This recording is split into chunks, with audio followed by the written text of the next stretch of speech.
MPSC wow ट्रिक्समध्ये आपलं सर्वांचं स्वागत आहे। तर आता आपण या व्हिडिओमध्ये काल जी आपली कंबाईन ग्रुप बी झाली 4 जानेवारीला, तर तिला 15 प्रश्न पॉलिटीचे होते आणि त्या 15 पैकी 14 प्रश्न हे आपल्या PDF मधून आलेले आहेत आणि त्यावर जेवढे काही त्या 14 पैकी त्या 15 पैकी जेवढे काही आर्टिकल्सवर प्रश्न विचारलेले आहेत, जे काही 8 ते 9 प्रश्न आर्टिकल्सवर विचारलेले आहेत, ते संपूर्ण आपल्या ट्रिक्समधून आलेले आहेत। पॉलिटी आर्टिकल्स ट्रिक्स PDF आहे आपली, त्यामधून आलेले आहेत। ज्यांनी घेतली होती त्यांना भरपूर फायदा झालेला आहे। आता ही संपूर्ण PDF जर तुम्हाला ग्रुप सी साठी पाहिजे असेल तर डिस्क्रिप्शन बॉक्समध्ये नंबर दिलेला आहे। तसेच मी इथं परत नंबर देतो बघा, 84 21 90 83 84 या नंबरवर तुम्ही संपर्क करू शकता, तुम्हाला डिटेल माहिती मिळेल। तसेच एम-पी-एस-सी वाव ट्रिक्स हे आपलं टेलिग्राम चॅनल पण आहे, ते जॉईन करा, त्यावर तुम्हाला डिटेल माहिती मिळेल। तर आता बघा, मी इथे संपूर्ण प्रूफ तुम्हाला दाखवतो या व्हिडिओमध्ये, व्हिडिओ शेवटपर्यंत बघा। तर बघा, भारतीय संविधानाच्या कलम 8 मध्ये खालीलपैकी कशाचा उल्लेख आहे? तर याचं योग्य आन्सर आहे 2। हे बघा, हे मी पेपरमध्ये टिक केलेलं आहे। हा पेपर मी स्वतः दिलेला आहे, माझे पॉलिटीचे 15 पैकी 14 आलेले आहेत। हा पेपर मी स्वतः दिलेला आहे आणि आर्टिकल्सचे मला सर्व जमलेले आहेत, कारण स्वतःचीच PDF असल्यामुळे माझा आर्टिकल्स चुकत नाही। तर याचं योग्य आन्सर 2 आहे। भारताबाहेर राहणाऱ्या भारतीय वंशांच्या काही विशिष्ट व्यक्तींचे नागरिकत्व अधिकार। तर आता याची मी तुम्हाला ट्रिक्स दाखवतो। आता हे संपूर्ण दाखवतो मी तुम्हाला कशाचं काय आहे। तर कलम 8चं उत्तर 2 आहे। आता इथं बघा, संपूर्ण प्रूफ, एकदम लाईव्ह प्रूफ तुम्हाला दाखवतो आता इथं। तर बघा, नागरिकत्व संबंधी याच्या अगोदर भरपूर वेळेस कधीच प्रश्न नाही आलेला, मात्र ते प्रश्न आला नाही म्हणून विद्यार्थी काय करतात, त्याकडे दुर्लक्ष करतात। ओके, पण आपण आपल्या PDF मध्ये कलम 1 पासून ते 368 पर्यंत सर्व कलम ॲड केलेले आहेत विथ ट्रिक्स। प्रत्येक कलमाची ट्रिक्स केलेली, त्याचा डेमो तुम्हाला इथं बघा। आता कलम 8 हे बघा, इथे कलम 8ची आपण ट्रिक काय केलेली, अगोदर मी तुम्हाला 8 दाखवतो, नंतर सगळे दाखवतो। तर बघा, कलम 8, मूळ भारतीय मात्र भारताबाहेर राहणाऱ्या व्यक्तींचे नागरिकत्व। तर याची आपण इथे ट्रिक काय केलेली बघा, ट्रिक आहे मूळ हिंदुस्थानी मात्र भारताबाहेर हॉलंडला राहतात। मूळ काय आहेत ते, मूळ हिंदुस्थानी, मूळ भारतीय म्हणजे मूळ हिंदुस्थानी असं आपण म्हटलेलं आहे, मात्र भारताबाहेर राहतात म्हणजे भारताबाहेर कुठं, हॉलंडला राहतात। आता मूळ हिंदुस्थानी आणि हॉलंड असं का म्हणलं मी, कारण हिंदुस्थान आणि हॉलंडचा यच आणि हिंदुस्थानचा यच हे दोन्ही पण हे जे यच आहेत ते ABCD नुसार 8 नंबरला येतात। किती? ABCD नुसार 8 नंबरला, म्हणून कलम 8 मूळ भारतीय मात्र भारताबाहेर राहणाऱ्या व्यक्तींचे नागरिकत्व। त्यानंतर तिथे काय होतं, तिथे अजून ऑप्शनमध्ये काय होतं की पाकिस्तानातून भारतात स्थलांतरित झालेल्या व्यक्तीचे नागरिकत्व 1 नंबरमध्ये दिले, पाकिस्तानातून भारतात। तर याची ट्रिक काय केलेली बघा, पाकिस्तानातून भारतात। तर पाकिस्तानातून भारतात आलेल्या व्यक्तीचे नागरिकत्व, त्याच्यासंबंधी कलम आहे 6, पाकिस्तानातून भारतात आलेल्या व्यक्तीचे नागरिकत्व। याची ट्रिक काय केलेली आपण, पाकिस्तानमधून भारतात आलाय पण तो कुठं आलाय, फलटणला आलेल्या व्यक्तीचे नागरिकत्व, असं आपण लक्षात ठेवू। फलटण बघा, साताऱ्यामध्ये फलटण आहे, मग फलटणच का म्हणलं मी, कारण फलटणचा F हा 6 नंबरला येतो ABCD नुसार, किती, 6। मग असं आपण लक्षात ठेवलेलं आहे। पाकिस्तानातून भारतात आलाय पण कुठं आलाय, तर फलटणला आलाय। त्यानंतर 7 काय, भारतातून पाकिस्तानात गेलेल्या व्यक्तीचे नागरिकत्व आहे। गेलेला म्हणजे गो, गेलेला, गो म्हणजे जाणे, गेलेला, मग गोचा G 7 नंबरला येतो, म्हणून कलम 7 आहे गेलेल्या व्यक्तीचे नागरिकत्व। आणि 9 काय आहे, तर कलम 9 आहे नवीन देशाचे नागरिकत्व स्वेच्छेने घेतल्यास तो भारतीय नागरिक नसेल। तर मग याची ट्रिक काय केलेली, 9 फॉर नवीन देश, 9 फॉर नवीन देश, नव्या देशाची, नव्या देशात जाऊन 9 दिवस राहिला, नव्याचे 9 दिवस असं म्हणतो ना, त्याला नव्या देशात गेला 9 दिवस करमलं, नंतर तो भारतात यायचं म्हणत होता, असं लक्षात ठेवा। त्यानंतर 10 बघा, नागरिकत्व चालू राहणे। याची पण ट्रिक केली, जोपर्यंत जिवंत आहे तोपर्यंत चालू राहणे, अशी आपण ट्रिक केलेली। मग जोपर्यंतचा जो जे आहे तो ABCD नुसार 10 नंबरला येतो। त्यानंतर कलम 11 काय आहे, नागरिकत्वासंबंधी कायदा संसद करू शकते। याची ट्रिक काय केली मग आपण, कायदाचा ABCD नुसार 11 नंबरला येतो, म्हणून कलम 11 संसद। ओके, तर अशा आपल्या भन्नाट ट्रिक्स आहेत। आता पुढचं दाखवतो मी प्रश्न तुम्हाला बघा। आता पुढचा कलम 20 वर आला होता, कलम 20 काय आहे ते दाखवतो। तर पहा, कलम 20 आहे, खालील कोणते कथन भारतीय संविधानाच्या अनुच्छेद 20 संबंधित आहेत। ओके, खालील कोणते कथन भारतीय संविधानाच्या अनुच्छेद 20 संबंधित आहेत। तर पहा, याचं योग्य आन्सर आहे BC। काय आहे, BC। बघा मी काल प्रश्न सोडवताना ए काटला, हा ए काटला आणि इथं वरील सर्व म्हणजे इथं पण ए होतं. मग ए काटल्यामुळे माझे खालचे तिन्ही ऑप्शन कटले आणि मी डायरेक्ट BC करून आलो. खालचे ऑप्शनही वाचले नाही. ए का काटला? कारण एमध्ये जे सेंटेन्स दिलेले काय, कायद्याने प्रस्थापित कार्यपद्धती अनुसरल्याखेरीज कोणत्या व्यक्तीस तिचे जीवित आणि व्यक्तिगत स्वातंत्र्य यापासून वंचित केले जाणार नाही, हे कलम 21 संबंधी. किती 21 मध्ये असं सांगितलेलं आहे, पण आपल्याला 20 विचारलं होतं म्हणून मी सगळ्या ठिकाणी ए काटला. कारण ट्रिक्समुळे काय होतं माहिती आहे का, ट्रिक्स जर तुमच्याकडे खतरनाक अशा ट्रिक्स असतील तर एकतर तुमचा प्रश्न फास्ट येतो आणि ॲक्युरेसी तर येतेच, मात्र प्रश्न पण तुमचा काय होतो फास्टमध्ये सॉल्व होतो आणि त्याचा फायदा तुम्हाला इनडायरेक्टली गणितामध्ये मिळतो. कशामध्ये मिळतो? तुम्हाला 2 जरी जास्त मिनिट उरले, पॉलिटी जर तुमचं फास्ट झालं आणि ते जर तुम्हाला 2 जरी जास्त मिनिट उरले इतरांपेक्षा, तर तुम्ही 2 प्रश्न गणिताचे सोडून तिथे इनडायरेक्टली फायदा तुम्हाला होऊ शकतो. म्हणजे ट्रिक्स काय करतात, त्या विषयात तर फायदा करूनच देतात, पण त्याचा तिथं जो तुम्ही वेळ वाचवलेला आहे त्या वेळेचा इनडायरेक्टली फायदा हा तुम्हाला गणित बुद्धिमत्तेसाठी होतो. ओके, कारण आपल्याला माहिती आहे एका तासामध्ये कंबाईनचे 100 प्रश्न सोडवणं शक्य होत नाही, त्यामध्ये 20 प्रश्न हे गणित बुद्धिमत्तेचे असतात. त्यामुळे GS तुमचे किती फास्ट होतं हे त्या गणिताला किती मिनिट भेटतात यावर तुम्ही, म्हणजे GS किती फास्ट होता यावर तुम्हाला गणिताला किती वेळ मिळेल हे डिपेंड असतं. ओके, तर आता बघा बीमध्ये काय सांगितलं. मग इथे बी, एकाच अपराधाबद्दल एकपेक्षा अधिक वेळा कोणत्याही व्यक्तीवर खटला चालवला जाणार नाही, हे बरोबर आहे. 20 मध्ये सांगितलेलं हे. आणि कोणत्याही अपराधाचा आरोप असलेल्या कोणत्याही व्यक्तीवर स्वतःविरुद्ध साक्षीदार होण्यास सक्ती केली जाणार नाही, हे C पण बरोबर आहे. म्हणजे B आणि D, C बरोबर आहे. आणि D काय म्हणते, राज्य 6 ते 14 वयाच्या बालकांस मोफत सक्तीचे शिक्षण देईन, ही तरतूद 21A मध्ये आहे मोफत शिक्षणाची. ओके, तर आता याची ट्रिक्स दाखवतो कलम 20ची.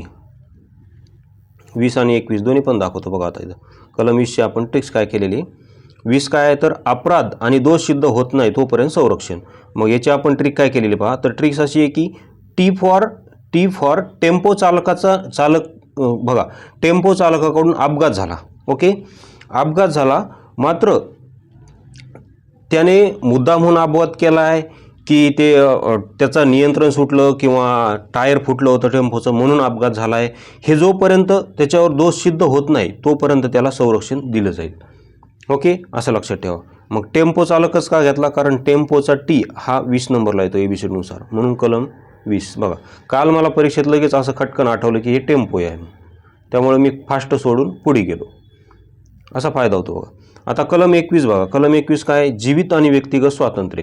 तर याची ट्रिक काय केलेली पहा मी. कधीही उठण्याचे झोपण्याचे स्वातंत्र्य, बघा, तसेच परदेशात उड्डाण करण्याचे स्वातंत्र्य, असं मी लक्षात ठेवले. कारण कलम 21 अंतर्गत व्यक्तिगत जीवित स्वातंत्र्यामध्ये कधीही उठण्याचे स्वातंत्र्य, झोपण्याचे स्वातंत्र्य आहे, परदेशामध्ये उड्डाण करण्याचे स्वातंत्र्य आहे. मग असं का म्हणलं कधीही उठण्याचे आणि उड्डाण करण्याचे, कारण यू हा ABCD नुसार 21 नंबरला येतो. किती 21, म्हणून तुम्ही ते तसाच लक्षात ठेवू शकता. त्यानंतर आता पुढचं पहा. आता इथे भरपूर विद्यार्थी कन्फ्यूज झालेले आहेत, मात्र हे आपण डिटेल घेतलेलं आहे. तर बघा आता कलम इथं चुकीचे काय ओळखा विचारलं होतं, कोणते विधान चुकीचे, तर फक्त A विधान हे चुकीचे आहे. का, कारण 158 मध्ये राज्यपाल, हे बघा, राज्यपाल राष्ट्रपतीच्या मर्जीनुसार पदावर राहील, म्हणजे राज्यपालाचा कार्यकाळ असं सांगितलं आहे 58 मध्ये, तर ते चुकीचं आहे. कारण राज्यपालाचा कार्यकाळ हा 156 मध्ये, 58 मध्ये नसून 156 मध्ये. किती 156 मध्ये राज्यपालाचा कार्यकाळ दिलेला आहे. तर याची ट्रिक्स दाखवतो तुम्हाला तर मी. तर ही बघा ट्रिक्स, आपली ट्रिक्स काय केलेली पहा आपण आता. तर आपली ट्रिक्स आहे 156. हे बघा, कार्यकाळ आणि पदावधी, राज्यपालाचा कार्यकाळ आणि पदावधी. तर फिक्स नाही, राष्ट्रपती मर्जीने पद धारण करतात. आता याची ट्रिक्स बघा. ट्रिक्स अशी आहे की 56 म्हणजे छकडा, म्हणजे राज्यपाल त्यांच्या ऑफिसचे कार्य संपले की छकड्यात बसून घरी जातात. ट्रिक काय आपली की राज्यपाल त्यांच्या ऑफिसचे कार्य संपले की छकड्यात बसून कुठे जातात, तर घरी जातात. अशा आपण ट्रिक्स केलेली आहे. राज्यपाल त्यांच्या ऑफिसचे कार्य संपले की छकड्यात बसून घरी जातात. कशात बसून घरी जातात, छकड्यात. मग छकडा का म्हणलं, कारण 56 छकडा. छकडा म्हणजे काय, घोडागाडी असं लक्षात ठेवा. त्यानंतर 55 होतं ना पुढचं. तर 55 काय आहे बघा, 55 काय आहे हे पहा 55 आहे की 55 नुसार राज्याच्या राज्यपालाची नियुक्ती ही राष्ट्रपती त्यांच्या सही आणि शिक्क्यासह वॉरंटद्वारे करतील. तर हे 55 बरोबर आहे. याची पण ट्रिक्स आहे बघा. हे बघा 55 काय आहे ट्रिक्स पहा आधी. 55 काय आहे की राज्यपालाची नेमणूक राष्ट्रपती करतील. कॅनडाची पद्धत वापरली जाते. तर याची पण ट्रिक काय केलेली बघा. 55 पांचांग 55 आणि पांचांग असा यमक जुळतो. तर ट्रिक्स अशी आहे की राष्ट्रपती पांचांगात म्हणजे 55 पांचांग म्हणजे 55 असं लक्षात ठेवा. राष्ट्रपती पांचांगात एखादा शुभ मुहूर्त पाहून राज्यपालाची नेमणूक करतील. ट्रिक्स काय आपली राष्ट्रपती पांचांगामध्ये एखादा शुभ मुहूर्त पाहतात आणि त्या शुभ मुहूर्तावर राज्यपालाची नेमणूक करतात. ओके, अशी आपली ट्रिक्स आहे. म्हणून 55 इथे बरोबर आहे कारण 55 मध्ये नियुक्तीसंबंधी सांगितलं आहे तर ते बरोबर आहे. त्यानंतर 54 नुसार राज्याची कार्यकारी शक्ती राज्यपालाकडे असते ते पण बरोबर आहे. आणि 63 बघा 63 काय कलम 163 नुसार राज्यपालांना मदत करण्यासाठी आणि सल्ला देण्यासाठी मुख्यमंत्री यांच्या नेतृत्वाखाली एक मंत्रिमंडळ असेल तर हे पण बरोबर आहे. आणि याची ट्रिक्स पण तुम्हाला दाखवतो. तर बघा 163ची ट्रिक्स पहा. हे पहा 163 ट्रिक काय आहे 163 राज्यपालास सल्ला देण्यासाठी मी काय लिहिलेलं आहे बघा. राज्यपालास सल्ला देण्यासाठी मुख्यमंत्र्याच्या सह म्हणण्यापेक्षा मी काय म्हटलं आहे बघा. राज्यपालास सल्ला देण्यासाठी पृथ्वीराज चव्हाण या CM सह एक मंत्रिमंडळ असेल असं म्हटलं मी. नुसतं मुख्यमंत्री म्हणण्यापेक्षा मी तिथे एक मुख्यमंत्री घेतला आहे कारण पृथ्वीराज चव्हाण हे 2014च्या पूर्वी पृथ्वीराज चव्हाण हे आपले महाराष्ट्राचे मुख्यमंत्री होते. 2014च्या पूर्वी कोण होते तर पृथ्वीराज चव्हाण हे मुख्यमंत्री राहिलेले आहेत महाराष्ट्राचे. म्हणून मी त्यांना घेतलं. त्यांनाच का घेतलं पृथ्वीराज चव्हाण यांनाच का घेतलं मी ट्रिकमध्ये त्याचं कारण असं आहे की पृथ्वीराज यांचा जो P आहे तो ABCDनुसार 16 नंबरला येतो आणि चव्हाणचा जो C आहे तो ABCDनुसार 3 नंबरला येतो. म्हणजे मग 16 आणि त्यावर 3 किती झाले 163. म्हणून कलम 163 काय राज्यपालास सल्ला देण्यासाठी एक मंत्रिमंडळ असेल. बघा अशा खतरनाक ट्रिक्स तुम्ही पॉलिटीचा 2000ची जरी बॅच घेतली ना तरी अशा ट्रिक्स तुम्हाला कोणी सांगणार नाही याची मी गॅरंटी देतो. कारण यासाठी मी एवढे प्रचंड मेहनत केली आहे प्रचंड की तुम्ही विचारू शकत नाही. खूप मेहनत घेतलेली तेव्हा अशा ट्रिक्स बनलेल्या आहेत. तर अशा प्रकारे मग इथं चुकीचं काय आहे मग तर 158 हे चुकीचं आहे. कारण 158 मध्ये राज्यपाल यांच्या अटी आणि शर्ती दिलेल्या आहेत. काय दिलेले आहेत अटी आणि शर्ती दिलेल्या आहेत 158 मध्ये. ओके, त्यानंतर आता हे बघा हे काय विचारले कलम 349 मध्ये काय नमूद करण्यात आलेले आहे असं विचारले. 349 संबंधी म्हणजे कलम 349 काय असं सरळ विचारलेलं आहे. तर कलम 349 आहे भाषेसंबंधित कायदे करण्यासाठी विशेष प्रक्रिया. भाषेसंबंधित कायदे करण्यासाठी विशेष प्रक्रिया. पाहू शकता तुम्ही माझे सर्व बरोबर आलेले आहेत कारण हे टिक मी परीक्षेमध्येच केलेलं आहे घरी येऊन काय केलेलं नाही. तर बघा आता 349 तर याची ट्रिक्स पहा. 349 मध्ये भाषेविषयी कायदे दिलेले याची ट्रिक्स मी काय केलेली पहा. तर आपली ही PDF आहे याच्यामध्ये आपण ट्रिक्स काय केलेली याची. तर ट्रिक्स अशी आहे की दिल्ली मीन्स दिल्ली म्हणजेच कायदे फक्त दिल्लीमध्ये संसदेत होतील. दिल्लीमध्ये होतील संसदेत कारण संसद कुठे आहे दिल्ली. भाषेविषयी कायदे करण्याचा अधिकार फक्त संसदेला आहे आणि संसद कुठे आहे दिल्लीमध्ये. मग दिल्ली का म्हटलं त्याचं कारण असं आहे की दिल्लीचा हा जो D आहे तो ABCDनुसार 4 नंबरला येतो D आणि I ABCDनुसार 9 नंबरला येतो. दिल्लीचा D 4 नंबरला येतो आणि I 9 नंबरला म्हणजे कलम 49 तयार होते. ओके, त्यानंतर 350 येते तो इथे तुम्ही वाचून घेऊ शकता. आता मी जर वाचून दाखवलं तर हा व्हिडिओ खूप मोठा होईल त्यामुळे 350ची ट्रिक्स तुम्ही इथे वाचून घ्या. त्यानंतर 351 याची पण इथं पाहून घ्या. 350 Bची पण पहा आणि 351ची पण पहा. ओके, त्यानंतर आता मी पुढचे कलम दाखवतो तुम्हाला. हे बघा 346 पण पहा 347 पण पहा 348 पण पहा. त्यानंतर इथं पहा आता महाधिवक्ता संबंधी विचारलेलं आहे. तर महाधिवक्ताचं डायरेक्ट मी तुम्हाला आर्टिकल संबंधी दाखवतो. तर महाधिवक्तेची नियुक्ती भारतीय संविधानाच्या अनुच्छेद 165 मधील तरतुदीनुसार केली जाते. तर हे बरोबर आहे B बरोबर आहे. तर याची ट्रिक्स दाखवतो आता मी. तर ट्रिक्स पहा ही पहा ट्रिक्स बघा. राज्यपाल राज्याचा महाधिवक्ता राज्यपालाकडून नियुक्त होतो. तर याची ट्रिक्स आपण अशी केलेली आहे की राज्यपाल म्हटले जो माझ्यासोबत पहाटेच्या वक्ताला जॉगिंगला येईल त्याचीच निवड मी महाधिवक्ता म्हणून पहाटेच्या वक्तालाच करेल असं ते म्हणले. पहाटेच्या वक्ताला म्हणजे पहाटेच्या वेळीच करेल, फक्त त्याने माझ्यासोबत पहाटे जॉगिंगला यावं. असं का म्हटलं? कारण 65 आणि पहाटे हे बघा, हे 65 आणि पहाटे दोन शब्दाचा इथं काय होतो तर यमक जुळतो. त्यानंतर पहा, कोणतं मूलभूत कर्तव्य नाही असं म्हटलं होतं. तर यामध्ये गरिबांना समान न्याय आणि मोफत कायदेशीर मदतीचा प्रचार हे मूलभूत कर्तव्य नाही, तर हे मार्गदर्शक तत्व आहे. काय आहे? मार्गदर्शक तत्व. तर आता याची पण ट्रिक दाखवतो मी. सगळे ट्रिक्स आहेत हो आपल्याकडे, सगळेच ट्रिक्स आहेत, विश्वास ठेवा. आता इथं बघा, कलम 39A काय आहे? समान न्याय व गरिबांना निःशुल्क कायदेशीर सल्ला. तर याची ट्रिक्स काय केलेली आपण पहा. ए फॉर ॲडव्होकेट सल्ला देतात. आपल्याला सल्ला कोण देतात? कायदेशीर सल्ला कोण देतो आपल्याला?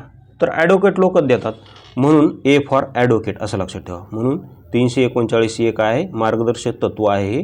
ओके. आणि 40 काय? ग्रामपंचायत संघटन. तर ट्रिक काय आपली मग? 40 गाव ग्रामपंचायत असं आपण म्हटलेलं आहे त्याला, 40 गाव ग्रामपंचायत. ओके. बघा, ज्यांनी ट्रिक्स आपली PDF घेतलेले आहेत त्यांच्या प्रतिक्रिया पाहू शकता तुम्ही ते. हे बघा, सर तुमचे पॉलिटीचा ट्रिक्स भारी आहेत, डायरेक्ट लक्षात राहतात, असे यांच्या कमेंट्स आहेत. बघा, यूट्यूबवर मी तुमचे शॉर्ट व्हिडिओ पाहतो. ओके, धन्यवाद. तर अशा आपले ट्रिक्स आहेत. आणखी पण दाखवतो, आणखी पण काही प्रश्न राहिलेत ते पण दाखवतो मी तुम्हाला, एकही सोडत नाही. हां, हे बघा, हे पंचायत राजचा प्रश्न बघा. हे बघा, हे जोड्याला विचारलं होतं. ग्रामसभा काय आहे? 243A आहे. राखीव जागा D आहे. पंचायतीच्या निवडणुका K आहे. आणि सदस्यांची अपात्रते संदर्भात F आहे. तर याची ट्रिक्स बघा. हे बघा, D 243D पंचायतीमध्ये जागांचे आरक्षण. तर याची ट्रिक्स काय केलेली आपण? D फॉर दलित आरक्षण असं आपण केलेले. D फॉर दलित आरक्षण म्हणजेच SC/ST आरक्षण, किंवा D फॉर दिदी आरक्षण असं आपण म्हटलेलं. हे बघा, याच्या अगोदर पण प्रश्न आला होता. बघा, कंबाईन ग्रुपशी 2024ला पण प्रश्न आला होता Dवर, फक्त D विचारला होता तिथं. हे बघा, प्रश्न काय विचारला होता? खालील कोणत्या कलमात पंचायत राजमध्ये SC/ST आणि महिला आरक्षणाची तरतूद आहे असं विचारलं होतं. तर याचा आन्सर आहे 243D. तर याची ट्रिक्स पहा. याची ट्रिक्स आपण अशी केलेली आहे. D फॉर दलित आरक्षण म्हणजेच SC/ST आरक्षण, किंवा D फॉर दिदी आरक्षण असं म्हटलेलं आहे आपण. दिदी म्हणजेच महिला आरक्षण आणि SC/ST आरक्षण दोन्ही पण त्यामध्येच आहे. हे आपले ट्रिक्सची जर PDF हवी असेल तर या नंबरवर तुम्ही संपर्क करू शकता. त्यानंतर बघा, जे विचारलं होतं, जे नाही, K विचारलं. K काय आहे? निवडणुकासंबंधी. तर आपण याला निवडणूकला कुडणूक असं म्हटलेलं आहे. निवडणूक. ओके. त्यानंतर Fची ट्रिक आपण Fमध्ये अपात्रता दिलेल्या आहेत ना सदस्यांच्या, तर F फॉर फेल अशी ट्रिक केलेली, म्हणजे सदस्य फेल ठरला निवडणूक लढवण्यासाठी असं आपण ट्रिक केलेली त्याची. तर आणि Aमध्ये ग्रामसभेला आपण आमसभा असं म्हटलेलं आहे. A फॉर आमसभा अशा आपल्या PDF ट्रिक्स आहेत. तर अशा प्रकारे जेवढे काय होते ते संपूर्ण मी तुम्हाला दाखवलेले आहेत. जेवढे आपल्या PDF आलेले आहेत तसे जेवढ्यावर आलेले आहे संपूर्ण ते संपूर्ण इथं आपण घेतलेले आहेत. जर व्हिडिओ आवडला असेल तर चॅनलला सबस्क्राईब करायला विसरू नका. व्हिडिओ पाहिल्याबद्दल धन्यवाद.